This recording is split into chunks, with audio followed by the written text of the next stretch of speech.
Magandang tanghali po mga kababayan. Ako pala si John Diaz, ang host po ngayon. At welcome dito sa Talk to Me and Talk to You. Masayang-masaya po ang ating tanghali kasi nandito po ang ating pinakamamahal nating punong guro dito sa Arcelo Memorial Light National High School. At walang iba kundi si Sir Glenn D. Abanit. Welcome, sir.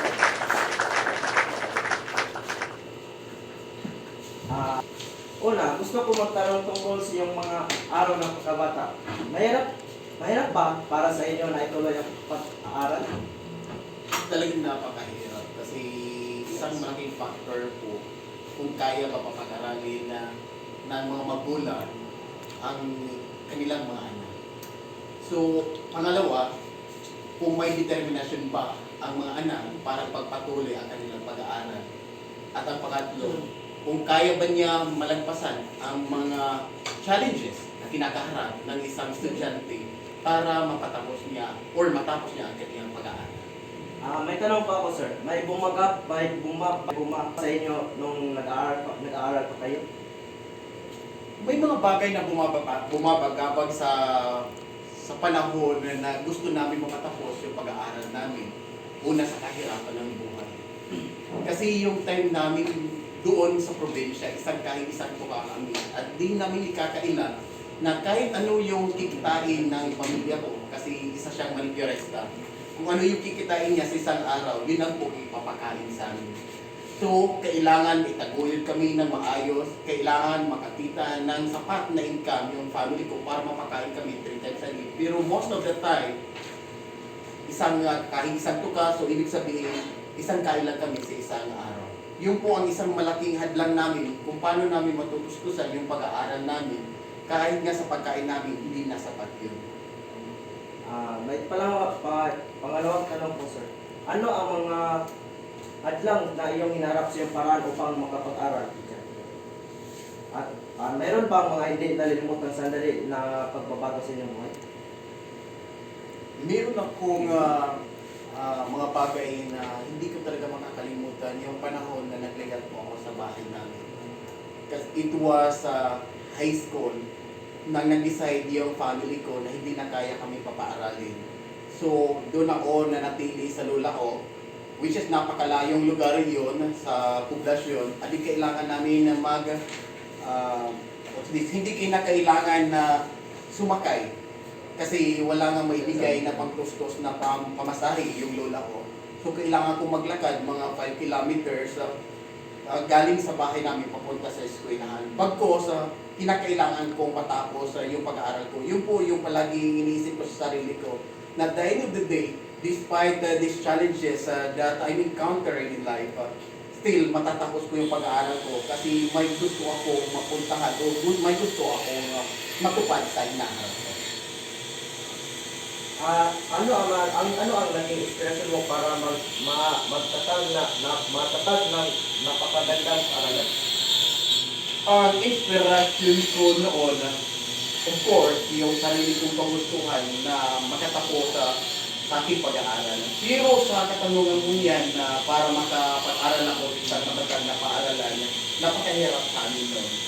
So kung ano yung available na paaralan doon, yun lang po ang makakatipid sa amin na para makapag-aral kami ng maayos. Pero hindi naman yun hadlang o hindi naman yun magiging basilan kung meron ka or nakapagtapos ka na sa isang matatag na paaralan, isang magandang paaralan. Ang nagiging basahan para matapos mo yung pag-aaral mo, ang iyong determinasyon at perseverance mo para matapos mo yung pag-aaral mo. Nagkipag-ugnayan ka pa rin ba sa iyong mga dati mong kaibigan, kaparalan, at maaari mo bang pangalanan ang ilan at kung saan sila ngayon at ano ang kanilang ginagawa? Marami pa rin din naman ako mga kaibigan na nakasama ko along the way hanggat nagpagtapos kami ng pag-aaral way back sa college ko. Kasi out of 65, 5 lang kami na nakatapos sa kursong Bachelor of Science in Computer Engineering. Which is yung iba doon na nakapag-aral at saka nakapagtapos ng kurso na yun, yung iba is nasa ibang bansa na. Ang napakahirap kasi doon, pag ikaw ay nakakapagtapos, mataas yung standard mo. So siguro sa panasa time ko, yung ginawa ko, para makuha ko yung itiin ko sa buhay ko, hindi ako pumipili ng mga trabaho na kailangan kong pasukin. Yung palagi ko inisip sa sarili ko na kailangan makapagtrabaho ako, hindi ako mahinto sa pagtatrabaho ko. So yung iba, sa kadahilanan na gusto nila na makuha yung gusto nila, may standard sila na inilalagay sa sarili nila, so may prinsipyo din sila. Yung iba ng mga kaibigan ko, hindi talaga yung maganda yung mga trabaho nila ngayon. Pero mostly, sa 5 namin na nakapagtapos, so 4 kami, na masasabi ko mga professional kami ngayon.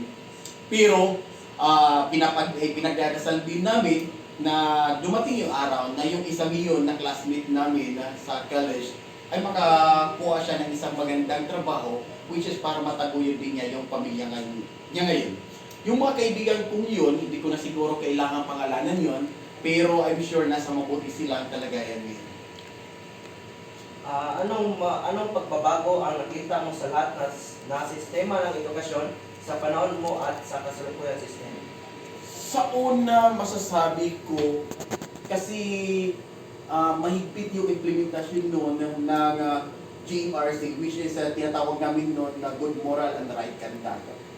Pag kasama siya sa curriculum, yung GMRC, nandun po yung kasunod noon, yung nagkakaroon ng magandang sabihin natin na respetado ang mga estudyante.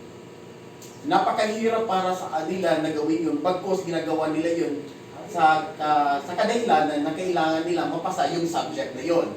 Pero hindi rin yun ipagkakailan natin na yung point na kailangan may pasa nila yung subject. Pero masasabi rin namin, kasi kami yung panahon namin yun eh. Masasabi namin na once yung subject na yun, malaki yung naitulong o nangampag sa kabuuang pagkatao namin. Dahil nga, once ang isang curriculum, mayroon integration sa values at sinasama yon sa araw-araw na pag-aaral.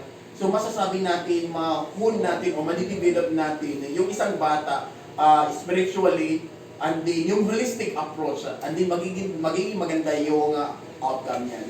Isang magandang halimbawa noon, nung time na nag-aaral kami, papasok pa lang kami sa paaralan, nag-uunahan pa kami noon, pag nakakasalubong namin ng teacher namin, nag-uunahan pa kami para kunin yung baga ng teacher namin. At mag-uunahan kami, kunin yung susi sa classroom, para kami yung mag-open ng classroom. Mag-uunahan kami para kami yung maglilinis sa loob ng classroom. And then once nasa classroom na, pag pumasok na yung teacher, lahat ng kamay namin nasa desk na yon. Bakit? Kasi kailangan tingnan kung yung hygiene ba, kung marumi ba yung kuko, hindi. Pag marumi, agad papaluin yun ng stick. Pero dahil doon, isang magandang ihiplo rin na ipakita sa amin, isang magandang indication yun na ginagawa noon, kasi nag-develop kami, kung ano kami ngayon, yun ang naging produkto ng pamamaraan noon sa pamamagitan ng curriculum na integration noon. Taliwas sa ngayon na panahon ngayon, hindi natin may kakailan na we are the progressive nation already, and then we really wanted to adapt na mayroong teknolohiya, kakibat ang teknolohiya bilang isang integrasyon sa ating curriculum. Pero dapat hindi nawawala yung GMRC na yun, kasi nga yung GMRC na yun ay yung nagiging batayan o measurement para sa ating mga mag-aaral, of course, para ma-develop natin na ang kabuuan aspito ng isang mag-aaral. Kasi nga, sabi ko nga noon talagang malaki yung pagbabago noon at saka ngayon. Noon, pag nagkakaroon ng problema ang isang estudyante, madali lang namin na nasusunod na noon. Kasi nga, mas yung estudyante, madali na naipapakita niya yung kanyang kagawian, and then nasasabi niya sa teacher niya o sa parents niya kung anong problema. Unlike ngayon, yung mga estudyante ngayon, napakahirap. Pag may problema yung mga estudyante ngayon, napakahirap na sabihin nila kung ano talaga yung problema nila. Kailangan maghanap pa ng isang kaibigan, kaakibat sa kanyang buhay, o even yung parents niya, mahirap na sabihin sa kanya kung ano yung naging problema. So ano yung naging tendency? So yung estudyante na hindi nabibigyan yung values niya, nagkakaroon ng problema sa kabuuan ng aspecto niya. Hindi dahil nga nakakalimutan natin na dapat ang values malaki yun na factor para mabuo ang personality ng isang tao at itaguyod niya kung ano talaga yung gusto niya sa buhay niya. So mapapansin din natin ngayon na mas malaki ang porsyento sa mga kabataan ngayon na nagkakaroon ng problema and then related sa personal na mga aspect, sa environment aspect. Kasi kung titingnan natin na kung pag-usapan natin ang kabuuan ng tao, malaking factor yon, yung family, yung kapaligiran, yung mga kaibigan, at di kung sino yung mga nakakahalibwilo niya sa kanyang buhay. So yun ang malaking doon, aspeto. So between noon at saka ngayon, masasabi ko talaga na kailangan pagtuunan ng pansin ang curriculum ng departamento.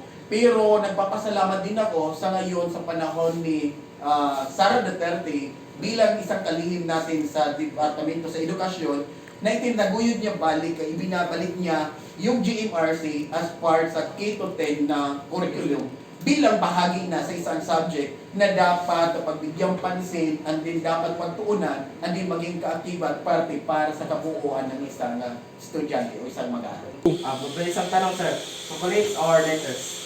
Chocolate, Milk tea or iced coffee? milk tea, Summer or winter?